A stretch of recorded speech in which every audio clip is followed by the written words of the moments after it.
Hi friends, അസ്സലാമു അലൈക്കും. Welcome back to my channel. എനിക്ക് എല്ലാവർക്കും സുഖമല്ലേ? എനിക്കിവിടെ സുഖമാണ്. അപ്പോൾ ഇന്നത്തെ വീഡിയോ നമുക്ക് തുടങ്ങുന്നതിന് മുമ്പ് എൻ്റെ വീഡിയോ ആദ്യമായിട്ട് കാണുന്നവരാരെങ്കിലും ഉണ്ടെങ്കിൽ പ്ലീസ് ഒന്ന് സബ്സ്ക്രൈബ് ചെയ്യാനും ലൈക്ക് ചെയ്യാനും, നിങ്ങൾക്ക് ഉപകാരപ്പെടുവാണെങ്കിൽ മറ്റുള്ളവർക്ക് ഷെയർ ചെയ്ത് കൊടുക്കാനും, നിങ്ങളുടെയൊക്കെ അഭിപ്രായങ്ങളും നിർദ്ദേശം കമൻറ്റ് ബോക്സിൽ അറിയിക്കാനും മറന്നു പോകരുതേ. അപ്പോൾ ഇന്ന് നമ്മൾ പുതിയ സ്റ്റോക്കുമായിട്ടാണ് വന്നിരിക്കുന്നത്. നമ്മുടെ പുതിയ സ്റ്റോക്ക് ഇന്ന് വന്നിട്ടുണ്ട്. കോഴിക്കുഞ്ഞുങ്ങൾ വന്നിട്ടുണ്ട്. ഗ്രാമപ്രിയ കോഴികളാണ്. നല്ല സുന്ദരി കുട്ടികളായ നല്ല ഹെൽത്തി ആയിട്ടുള്ള ഗ്രാമപ്രിയ കോഴി, 1.5 മാസം പ്രായമുള്ള ഗ്രാമപ്രിയ കോഴികളാണ് നമുക്ക് വന്നിട്ടുള്ളത്. അപ്പോൾ ഇവർക്ക് ഏകദേശം 1.5 മാസം പ്രായമായിട്ടുണ്ട്. ഗ്രാമപ്രിയ കോഴിയെ മുട്ടക്ക് വളർത്താൻ ഏറ്റവും ബെസ്റ്റായ ആരോഗ്യമുള്ളൊരു കോഴി തന്നെയാണ്. മുട്ട കൂടുതലായിട്ട് നമുക്ക് കിട്ടാൻ വേണ്ടി നല്ലൊരു നമുക്ക് പെട്ടെന്ന് കംപ്ലൈൻറ്റ് വരാത്ത രീതിയിലുള്ള, പെട്ടെന്ന് ചത്തുപോകാത്ത രീതിയിലുള്ള ഒരു ഇനം തന്നെയാണ് കേട്ടോ ഗ്രാമപ്രിയ. പിന്നെ നമ്മുടെ കയ്യിലുള്ളത് കരിങ്കോഴിയാണ്. പിന്നെ ഗിനിക്കോഴി, കൽക്കം കോഴി എന്നും പറയും. ഗിനിക്കോഴി അല്ല, സോറി കേട്ടോ, ടർക്കി കോഴിയെന്നും കൽക്കം കോഴിയെന്നും പറയും. അപ്പോൾ ഇത് കോഴിക്ക് കൊടുക്കാനുള്ള വെള്ളമാണ്. അപ്പോൾ അതിൻ്റെ അടുത്ത് 2-3 മട്ട ഉണ്ടായിരുന്ന എടുത്ത് കൈ കൊണ്ട് കളഞ്ഞാട്ടാ. അപ്പോൾ ഇപ്പോൾ കൊടുക്കുന്ന ടാബ്ലറ്റ് ഏതാണെന്ന് വെച്ചാൽ ടെട്രാസൈക്കിൾ 250 ടെട്രാസൈക്കിൾ 250ൻ്റെ ടാബ്ലറ്റ് എടുത്തിട്ട് ഞാൻ ഒരു ബക്കറ്റ് വെള്ളത്തിൽ 5 ടാബ്ലറ്റ് എടുത്ത് ഇട്ട് കൊടുക്കുന്നുണ്ട്. 5 ടാബ്ലറ്റ് ട്യൂബാണിത്. ട്യൂബ് ഇങ്ങനെ ഊരിയിട്ട് പൊടി മാത്രം ഇട്ട് കൊടുക്കുക. ഒരു ബക്കറ്റ് വെള്ളമെന്ന് വെച്ചാൽ ഞാനിത് ഒറ്റ നേരം കൊടുക്കാനില്ല. ഈ ബക്കറ്റിലെ വെള്ളം തീരണ വരെ ഇവർക്ക് ഞാൻ 2-3 പ്രാവശ്യമായിട്ട് നമുക്ക് കൊടുക്കും. 3 പ്രാവശ്യം 4 പ്രാവശ്യമായിട്ട് കൊടുക്കുമ്പോഴത്തേക്കും വെള്ളം കംപ്ലീറ്റ് തീരും. ഇതുപോലെ ട്യൂബ് ഒന്ന് ഊരണം. ട്യൂബ് ഒന്ന് 2ആയിട്ട് ഊരിയിട്ട് അതിൻ്റെ ഉള്ളിലെ പൊടി മാത്രമേ നമ്മൾ ഇട്ട് കൊടുക്കുന്നുള്ളൂ. ഇപ്പം നിങ്ങളുടെ വീട്ടിലേക്ക് ഒരു 5 കോഴി 10 കോഴിയൊക്കെ ഉള്ളെങ്കിൽ നിങ്ങൾ കൊടുക്കുന്ന പാത്രത്തിൽ 1 ടാബ്ലറ്റ് പൊടി ഇട്ട് കൊടുത്താൽ മതി. അപ്പോൾ യാത്ര കഴിഞ്ഞ് വരുന്ന കോഴിയാണല്ലോ, ലോങ്ങിൽ നിന്ന് യാത്ര കഴിഞ്ഞ് വരുന്ന കോഴി ആയതുകൊണ്ട് തന്നെ എന്തെങ്കിലും ക്ഷീണങ്ങളോ തളർച്ചയോ ഉണ്ടെങ്കിൽ തന്നെ വേഗം മാറിക്കോളും. പ്രത്യേകിച്ച് ഇപ്പോഴത്തെ ചൂട് സമയത്ത് അവർക്ക് എന്തെങ്കിലും ക്ഷീണം തളർച്ചയൊക്കെ ഉണ്ടെങ്കിൽ തന്നെ അവർക്ക് യാതൊരു പ്രോബ്ലം ഇല്ലാതെ മാറിക്കോളും, ഹെൽത്തി ആയിട്ടിരുന്നോളും. തളർച്ചയൊക്കെ ശരിക്കും മാറാൻ വേണ്ടിയുള്ള ഒരു ടാബ്ലറ്റാണ് കേട്ടോ. അപ്പോൾ യാത്ര കഴിഞ്ഞ് വരുന്ന കോഴികൾക്ക് എന്തെങ്കിലും ഇതുപോലെ നമ്മൾ ടാബ്ലറ്റ് മെഡിസിൻ കൊടുക്കണം, നല്ലതായിരിക്കും. അവരുടെ ഒരു ഹെൽത്തിന് അവർക്ക് ഏറ്റവും ബെറ്റർ ആയിരിക്കും. അപ്പോൾ മുമ്പത്തെ വീഡിയോയിൽ നമ്മൾ പറഞ്ഞിട്ടുണ്ട്, യാത്ര കഴിഞ്ഞ് വരുന്ന കോഴികൾക്ക് എന്തെങ്കിലും വിമറാളോ എന്തെങ്കിലും കളിക്കോളൂ. വിമറാളിനേക്കാളും കുറച്ചുകൂടി ബെറ്റർ ആയിട്ട് തോന്നിയത് ഈ നമ്മുടെ ടെട്രാസൈക്കിൾ 250 ആയതുകൊണ്ടാണ്. അത് നമുക്ക് കോഴികൾ കൂടുതലുള്ളതുകൊണ്ടാണ്. നമ്മൾ ഷോപ്പിലൊക്കെ ഉള്ളതുകൊണ്ട് തന്നെ നമുക്ക് എപ്പോഴും സ്ഥിരമായിട്ട് നമ്മൾ കോഴികൾക്ക് വരുമ്പോഴത്തേക്കും കൊടുക്കുന്നത്. കോഴികൾക്ക് മാത്രമല്ല, നമുക്ക് ബേഡ്സ് എന്തെങ്കിലും കാര്യങ്ങളൊക്കെ വരികയാണെങ്കിലും അതിനും നല്ലതാണ്. ഹെൽത്തി ആയിട്ട് ഇരുന്നോളും. ക്ഷീണം എന്തെങ്കിലുമൊക്കെ ഉണ്ടെങ്കിൽ തന്നെ, അവർക്ക് എന്തെങ്കിലുമൊക്കെ ഒരു പ്രോബ്ലം, ക്ഷീണമോ തളർച്ചയോ അങ്ങനെ എന്തെങ്കിലുമൊക്കെ പ്രോബ്ലം ഉണ്ടെങ്കിൽ തന്നെ ഈ ഒരു മെഡിസിൻ ഒരു 2 ദിവസം അല്ലെങ്കിൽ 3 ദിവസം വെള്ളത്തിൽ കലക്കി കൊടുക്കുന്നതോടുകൂടി അതിൻ്റെ ക്ഷീണം എല്ലാം മാറിക്കോളും. കോഴികൾക്ക് അസുഖം വന്നിട്ട് പിന്നെ നമ്മൾ ചികിത്സിക്കുന്നതിനേക്കാളും എപ്പോഴും നല്ലത് നമ്മൾ അസുഖം വരാതെ നോക്കുന്നത് തന്നെയാണ്. പിന്നെ നമുക്ക് കൊടുക്കേണ്ട സ്റ്റാർട്ടറാണ്. സ്റ്റാർട്ടർ കൊടുക്കുമ്പോൾ 2 തരം സ്റ്റാർട്ടർ ഉണ്ട്. അപ്പോൾ അത് ബ്രോയിലർ സ്റ്റാർട്ടർ തന്നെ വാങ്ങിച്ചു കൊടുക്കുക. ബ്രോയിലർ സ്റ്റാർട്ടറാണ് കുറച്ചുകൂടി ഹെൽത്തി ആയിട്ടുള്ളത്. അപ്പോൾ എന്തെങ്കിലും രോഗപ്രതിരോധ ശേഷിക്ക് ഏറ്റവും നല്ലത് ബ്രോയിലർ സ്റ്റാർട്ടർ തന്നെയാണ്. അപ്പോൾ സ്റ്റാർട്ടർ നിങ്ങൾ വാങ്ങിക്കുമ്പോൾ പ്രത്യേകം ചോദിച്ചതിന് വാങ്ങിക്കുക. ബ്രോയിലർ സ്റ്റാർട്ടർ, സാധാ സ്റ്റാർട്ടറും ഉണ്ട്. അപ്പോൾ ബ്രോയിലർ സ്റ്റാർട്ടർ തന്നെ നമുക്ക് കുഞ്ഞുങ്ങൾക്ക് ഒരു 3 ദിവസം 4 ദിവസം അടുപ്പിച്ചത് തന്നെ കൊടുക്കുക. അപ്പോഴത്തേക്കും അവർക്കൊരു ഹെൽത്തി ആയിക്കോളും. അവർക്ക് എന്തെങ്കിലും യാത്രയിലുള്ള ക്ഷീണങ്ങളൊക്കെ ആ ഒരു 2 ദിവസം കൊണ്ട് അവർ ഫുൾ ആക്റ്റീവ് ആവും, ഫുൾ ഹെൽത്തി ആവും. അവർക്ക് യാതൊരു പ്രോബ്ലം ഉണ്ടാവില്ല. അപ്പോൾ നമ്മൾ വെള്ളവും വെച്ച് കൊടുത്തിട്ടുണ്ട്, അതുപോലെ സ്റ്റാർട്ടറും വെച്ച് കൊടുത്തിട്ടുണ്ട്. യാത്ര കഴിഞ്ഞ് വരുന്ന കോഴികളെ നമ്മൾ പ്രത്യേകം ഇതുപോലെ എന്തെങ്കിലും മെഡിസിനൊക്കെ കൊടുത്ത് റെഡിയാക്കി എടുക്കുക. അപ്പോൾ എന്തെങ്കിലുമൊക്കെ ക്ഷീണം അവർക്ക് യാത്രയിൽ സംഭവിച്ചിട്ടുണ്ടെങ്കിൽ അതോടെ മാറിക്കോളും. പിന്നെ നമ്മൾക്ക് ഗ്രാമപ്രിയ കോഴി എന്ന് പറഞ്ഞാൽ, ഗ്രാമപ്രിയ കോഴി ഒരിക്കലും അടയിരിക്കില്ല. പക്ഷേ മുട്ടയ്ക്ക് വേണ്ടി വളർത്തുന്നവർക്ക് ഏറ്റവും ബെസ്റ്റാണ്. നല്ല മുട്ട കൂടുതലായിട്ട് കിട്ടുകയും ചെയ്യും. അതുപോലെ തന്നെ പെട്ടെന്ന് അസുഖം വരാത്ത ഒരു ഇനവും കൂടെയാണ് കേട്ടോ. പെട്ടെന്ന് ചിലർക്ക് പെട്ടെന്ന് അസുഖം വരുമല്ലോ, അതുപോലെ പെട്ടെന്ന് അസുഖമൊന്നും വരത്തില്ല. അവർക്ക് കുറച്ചുകൂടി ഹെൽത്തി ആയിട്ടുള്ള ഒരു കോഴിയാണ്. പിന്നെ ഉള്ളവർക്ക് നമുക്ക് മുട്ട കഴിഞ്ഞാലും ഇറച്ചിക്കാണെങ്കിലും കൊടുക്കാൻ പറ്റിയ നല്ലൊരു ബെസ്റ്റ് കോഴി തന്നെയാണ്. പിന്നെ കൽക്കം കോഴിക്കും നമുക്ക് ഇതുപോലെ തന്നെയാണ് നമ്മൾ സ്റ്റാർട്ടറും കൊടുക്കുന്നുണ്ട്. ടെട്രാസൈക്കിളിൻ്റെ വെള്ളവുമാണ് വെച്ച് കൊടുക്കുന്നത്. രണ്ടും ഓരോ പാത്രത്തിൽ ചട്ടി ഇതുപോലെ മറിച്ചിടാത്ത ചട്ടിയാകുമ്പോൾ ഇത് ഒരു തട്ടിയാലും മറിഞ്ഞു പോവില്ല. അപ്പോൾ ഇത് മറിച്ചിടാത്ത ഇതുപോലത്തെ ഒരു കനമുള്ള പാത്രത്തിൽ എന്തെങ്കിലും വെച്ച് കൊടുക്കുക. അപ്പോൾ അവരൊന്ന് കുടിച്ചോളും. കുടിക്കുമ്പോൾ നമ്മൾ ഇടയ്ക്കിടയ്ക്ക് ഇവർക്ക് വെള്ളം വെച്ച് കൊടുക്കുക. നല്ല ചൂട് സമയമാണ്, അതുകൊണ്ട് ഇടയ്ക്കിടയ്ക്ക് നമ്മൾ വെള്ളം തീരുന്നതനുസരിച്ച് കോഴികൾക്ക് വെച്ച് കൊടുത്തേക്കുക, അല്ലെങ്കിൽ പെട്ടെന്ന് ക്ഷീണം വരും.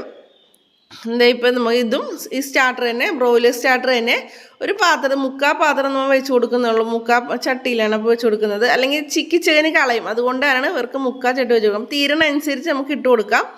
അപ്പോൾ ഇത് കൂടുതൽ കോഴിയൊക്കെ ഉണ്ടെങ്കിൽ കൂടുതൽ മേടിച്ച് വെക്കുക. അപ്പോൾ എന്നിട്ട് കുറേശ്ശെ കൊടുക്കുക. അവർക്ക് പെട്ടെന്ന് പെട്ടെന്ന് വളരാനും നല്ലതാണ് കേട്ടോ. നല്ലൊരു ഹെൽത്തി ആയിട്ട് തന്നെ ആരോഗ്യത്തോടെ വളരാനും നല്ലൊരു സ്റ്റാർട്ടർ തന്നെയാണ്. അപ്പോൾ കടയിൽ നിന്ന് വാങ്ങിക്കുമ്പോൾ നിങ്ങൾ ഇത് ചോദിച്ച് തന്നെ വാങ്ങിക്കുക. പിന്നെ കൽക്കം കോഴി എന്നാൽ കൽക്കം കോഴീനെ നമ്മൾ മുമ്പെല്ലാവരും ഈ കാടുകളിലൊക്കെ കണ്ടുവന്ന സംഭവമാണ്. പക്ഷേ ഇപ്പം എല്ലാവരും വീടുകളിലും ഉണ്ട് കരിങ്കോഴീൻ്റെ മുട്ടയെ നമുക്ക് ഇപ്പോൾ പ്രത്യേകിച്ച് ഞാൻ പറഞ്ഞു തരേണ്ട കാര്യമൊന്നുമില്ല. എല്ലാവർക്കും അറിയാം കരിങ്കോഴീൻ്റെ ഗുണങ്ങളും കരിങ്കോഴീൻ്റെ മുട്ടേൻ്റെ ഗുണങ്ങളും ഔഷധ ഗുണങ്ങളുള്ള മുട്ടയാണെന്നും എല്ലാവർക്കും പ്രത്യേകിച്ച് അറിയാവുന്ന കാര്യമാണ്. അത് പിന്നെ പ്രത്യേകിച്ച് നിങ്ങളോട് പറഞ്ഞ് തരേണ്ട കാര്യമുണ്ടെന്ന് അറിയില്ല, എന്നാലും ഞാൻ പറയുവാണ്. കരിങ്കോഴിയുടെ മുട്ട എന്ന് വെച്ചാൽ കുട്ടികൾക്ക് കൊടുക്കാനും വലിയവർക്കും ഔഷധ ഗുണമുള്ള നല്ലൊരു മുട്ടയാണ്. പിന്നെ കരിങ്കോഴി നമുക്ക് അടയിരിക്കുമെന്ന് ചോദിച്ചു കഴിഞ്ഞാൽ ചില കോഴികൾ അടയിരിക്കാറുണ്ട്, ചില കോഴികൾ അടയിരിക്കാറുമില്ല. അതുകൊണ്ട് നമുക്ക് ഉറപ്പിച്ച് പറയാൻ പറ്റില്ല ഈ കരിങ്കോഴി ഇത് അടയിരിക്കുന്ന കോഴിയാണ് എന്നും പറഞ്ഞ് തരാൻ പറ്റില്ല, അടയിരിക്കാത്ത കോഴിയാണെന്നും പറഞ്ഞ് തരാൻ പറ്റില്ല. അതുകൊണ്ട് രണ്ടിനമുണ്ട്, അത് ഏതാണെന്ന് നമുക്ക് കറക്റ്റ് അറിയാൻ പറ്റില്ല. പിന്നെ കൽക്കം കോഴി ചിലർക്ക് ടർക്കി കോഴി എന്നും പറയാറുണ്ട്, കൽക്കം കോഴി എന്നും പറയാറുണ്ട്. ഇതിനെ വലുതായി കഴിഞ്ഞാൽ കാണാൻ നല്ലൊരു ഭംഗിയാണ്. ഒരു വീട്ടിലൊക്കെ ഷോയ്ക്ക് വളർത്താൻ പറ്റിയൊരു കോഴിയും കൂടിയാണ്. നന്നായിട്ട് നമ്മളോട് പെട്ടെന്ന് ഇണങ്ങുകയും ചെയ്യും. പിന്നെ നമുക്ക് ഈ ചെറിയ പാമ്പുകളൊക്കെ ഉണ്ടല്ലോ, ചെറിയ കുഞ്ഞു പാമ്പ്, അതുപോലത്തേക്ക് ഇതിൻ്റെ വീടുകളിൽ ശല്യം ഉണ്ടാവില്ല. കാരണം ഇതിൻ്റെ സൗണ്ട് കേൾക്കുമ്പോൾ തന്നെ കുഞ്ഞൊരു പാമ്പൊന്നും വരില്ല. കാരണം ഏത് നേരേക്ക് ഇങ്ങനെ ഒരു സൗണ്ട് ഉണ്ട്, ആ ഒരു സൗണ്ടിലായിരിക്കും എപ്പോഴും ഒച്ചെടുത്തുകൊണ്ടിരിക്കുന്നത്. അതുകൊണ്ട് പാമ്പിൻ്റെ ശല്യമൊക്കെ കുറവായിരിക്കും. കുഞ്ഞിപ്പാമ്പൊക്കെ ഉണ്ടല്ലോ, കുഞ്ഞിപ്പാമ്പിനെയൊക്കെ ഇവർ കൊത്തിക്കഴിക്കും. അതുകൊണ്ട് തന്നെ നമ്മുടെ വീട്ടുമുറ്റത്ത് നമുക്ക് സേഫായിട്ട് വളർത്താം. പിന്നെ കാണാൻ നല്ല ഭംഗിയാണ്, ഒരു അലങ്കാര കോഴി എന്ന് പറയൂല, അതുപോലൊരു കോഴി തന്നെയാണ്. ഇതിൻ്റെ ആണെന്ന് പറയുന്നത് ഈ മയിലിങ്ങനെ പീലി വിടർത്തി നിൽക്കൂലേ. ഞാൻ വേണമെങ്കിൽ ലാസ്റ്റ് എൻ്റെ കയ്യിൽ ഫോട്ടോ ഞാൻ നോക്കട്ടെ. എൻ്റെ കയ്യിൽ 2 ഫോട്ടോ ഉണ്ടായിരുന്നു, കാരണം നമ്മൾ മുമ്പ് വളർത്തിയിരുന്ന കോഴീൻ്റെ ഫോട്ടോ ഉണ്ടായിരുന്നു. അത് ഞാൻ ലാസ്റ്റ് കിട്ടുമെന്ന് ആഡ് ചെയ്തേക്കാം. കാണാൻ നല്ല ഭംഗിയാണ്, നല്ല രസമാണ് കേട്ടോ. അതിൻ്റെ മയിൽ പോലെയൊക്കെ വിടർന്നിട്ട് നല്ല രസമാണ്. ഇങ്ങനെ മയിലിങ്ങനെ ആടി കളിക്കൂലേ, അതുപോലൊക്കെ ഒന്ന് കളിക്കാറൊക്കെ ഉള്ള വീഡിയോ മുമ്പ് ഞാൻ എൻ്റെ ചെറിയൊരു വീഡിയോ ഇട്ടിട്ടുണ്ടായിരുന്നു. അത് ഏത് വീഡിയോയിലാണെന്ന് ഓർക്കണില്ല.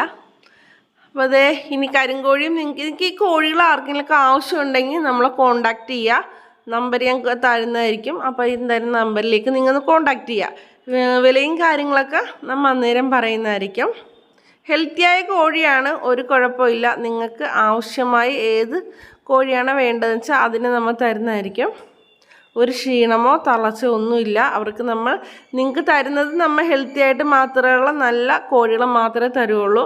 അതുകൊണ്ട് നിങ്ങൾ പേടിക്കേണ്ട, ഹെൽത്തി ആയിട്ട് നിങ്ങൾക്ക് എവിടെയാണ് അഴക്കുന്നത് അവർക്ക് അഴക്കണേ മുമ്പായിട്ട് പാക്ക് കോഴികളെ ഏത് കോഴിയാണോ നിങ്ങൾക്ക് ആവശ്യം ആ കോഴി തന്നെയാണ് പാക്ക് ചെയ്യണമെന്ന് അത് നിങ്ങളെ വീഡിയോസ് എടുത്ത് നിങ്ങളെ കാണിച്ചതിന് ശേഷമേ നമ്മൾ അഴക്കുള്ളൂ കേട്ടോ. പലരുടെയും സംശയമാണ് ഞങ്ങൾ പറയുന്ന സാധനം തന്നെ നിങ്ങൾ തരുമോ അതല്ലെങ്കിൽ മറ്റെന്തെങ്കിലും നമുക്ക് ഇഴക്കുമോ എന്നുള്ള പലരുടെയും സംശയമാണ്. അപ്പോൾ ആ സംശയങ്ങളൊന്നും വേണ്ട. ഞങ്ങൾ പാക്ക് ചെയ്യണതിന് തൊട്ട് മുമ്പായിട്ട് നിങ്ങൾ എന്താണോ ഓർഡർ ചെയ്തത് ആ ഓർഡർ ചെയ്ത സാധനവും അത് പാക്ക് ചെയ്യണ വീഡിയോവും നിങ്ങൾക്ക് അയച്ചു തരും. എന്നിട്ട് മാത്രമേ നമുക്ക് വണ്ടിയിൽ കൊടുത്തു വിടുള്ളൂ കേട്ടോ. അതുകൊണ്ട് പിന്നെ നമുക്ക് കൊണ്ടുവരുന്ന വണ്ടിക്കാരുടെ നമ്പരും നിങ്ങൾക്ക് ഏൽപ്പിക്കുന്നതായിരിക്കും. നിങ്ങളുടെ നമ്പരും അവർക്ക് കൊടുക്കും. അപ്പം നിങ്ങൾക്ക് അവരെ നേരിട്ട് വിളിച്ച് എവിടെ എത്തി എന്ന കാര്യങ്ങളൊക്കെ നിങ്ങൾക്ക് അന്വേഷിക്കാൻ സാധിക്കും. അതുകൊണ്ട് നിങ്ങൾക്ക് ധൈര്യമായിട്ട് നിങ്ങൾക്ക് ഓർഡർ ചെയ്യാം. എത്ര വേണമെങ്കിലും ഇനി അടുത്ത ദിവസം തന്നെ നമുക്ക് തനി നാടൻ കോഴിക്കുഞ്ഞുങ്ങളും വരുന്നുണ്ട്. അത് കുറച്ച് ചെറുതായിരിക്കും. അപ്പോൾ അതിൻ്റെ ഡീറ്റെയിൽസ് കാര്യങ്ങളൊക്കെ വന്നതിന് ശേഷം അറിയിക്കാം. അപ്പോൾ ഇപ്പോൾ ഇത് ഗ്രാമപ്രിയ കോഴി, കരിങ്കോഴി, കൽക്കൻ കോഴി, ഈ 3 കോഴികളാണ് നമ്മുടെ കയ്യിലുള്ളത്. അപ്പോൾ ഇതിന് ആവശ്യമുള്ളവർ കോണ്ടാക്ട് ചെയ്തോളൂ. അപ്പോൾ നിങ്ങൾക്ക് ഇഷ്ടമായെന്ന് ഞാൻ കരുതുന്നു. നല്ല കോഴികളാണ്, ഹെൽത്തി ആയിട്ടുള്ള കോഴിയാണ്. ക്ഷീണങ്ങൾ തളച്ചൊന്നും പ്രത്യേകിച്ച് ഇപ്പം അവർക്ക് യാതൊരുവിധ ബുദ്ധിമുട്ടും ഇല്ല കേട്ടോ. നമുക്ക് ചിലവർ പറയാൻ കൊണ്ടുവന്ന കോഴി പെട്ടെന്ന് ചെയ്തു, പക്ഷെ നമുക്ക് ഇതുവരെ എന്നിട്ട് ഒരു കുഴപ്പവും ഇല്ല, ഒരു പ്രോബ്ലവും ഇല്ല, ഒരു തളർച്ച ക്ഷീണം നമുക്കൊന്നും തോന്നിയിട്ടില്ല. അഥവാ തളർച്ചയൊക്കെ ഉണ്ടെങ്കിൽ നമുക്ക് ഈ മെഡിസിൻ കഴിക്കണം, അതോടെ കഴിഞ്ഞു കേട്ടോ, ഒരു കുഴപ്പവും ഉണ്ടാവില്ല. അപ്പോൾ നിങ്ങൾക്ക് ഇതുപോലെ കോഴികൾ കൊണ്ടുവരുമ്പോൾ തന്നെ എന്തെങ്കിലും മെഡിസിൻ അതുപോലെ വിമറാളോ അല്ലെങ്കിൽ ടെട്രാസൈക്ലിൻ 250 വാങ്ങിച്ച് കോഴികൾ കൊടുക്കുക. അതുപോലെ ബ്രോയിലർ സ്റ്റാർട്ടർ തന്നെ വാങ്ങി കൊടുക്കാൻ വേണം. അതുപോലെ നിങ്ങളുടെ വീടുകളിലുള്ള കോഴിക്ക് ക്ഷീണം എന്തെങ്കിലും ഉണ്ടെങ്കിൽ ഇതുപോലെ ഈ ടാബ്ലറ്റ് വാങ്ങിച്ചൊന്ന് വെള്ളത്തിൽ കലക്കി കൊടുക്കുക. അപ്പോഴത്തേക്കും അതിൻ്റെ കൂടെ തന്നെ ബ്രോയിലർ സ്റ്റാർട്ടറും കൂടി വാങ്ങിച്ച് കോഴിക്ക് കൊടുക്കുക. അപ്പോൾ ഇത് 2-3 ദിവസം ഇത് തന്നെ കറക്റ്റായിട്ട് കൊടുക്കുമ്പോഴത്തേക്കും അവരുടെ ക്ഷീണം കറക്റ്റായിട്ട് മാറിക്കോളും. എന്തെങ്കിലും തളർച്ചയൊക്കെ ഉള്ള കോഴികൾക്ക് അത് മാറി. കഴിഞ്ഞ വീഡിയോസിൻ്റെ അടിയിൽ കമൻ്റായിട്ട് ചോദിച്ചിട്ടുണ്ടായിരുന്നു, ഒരു കൽക്കൻ കോഴിക്ക് ക്ഷീണം തളർച്ചയുണ്ട്, എന്ത് മരുന്ന് കൊടുക്കണം, എന്ത് ഫുഡ് കൊടുക്കണം എന്ന് ചോദിച്ചിട്ടുണ്ടായിരുന്നു. പിന്നെ അവർക്കും മറ്റുള്ളവർക്കും എല്ലാവർക്കും ഉപകാരപ്പെടാൻ വേണ്ടിയാണ് ഇത് പറഞ്ഞത്. അപ്പോൾ നിങ്ങൾ ഇതുപോലെ ട്രൈ ചെയ്ത് നോക്കുക. ഇന്നത്തെ വീഡിയോ ഇഷ്ടമായെന്ന് കരുതുന്നു. അടുത്ത വീഡിയോയിൽ കണ്ടേ, ബൈ.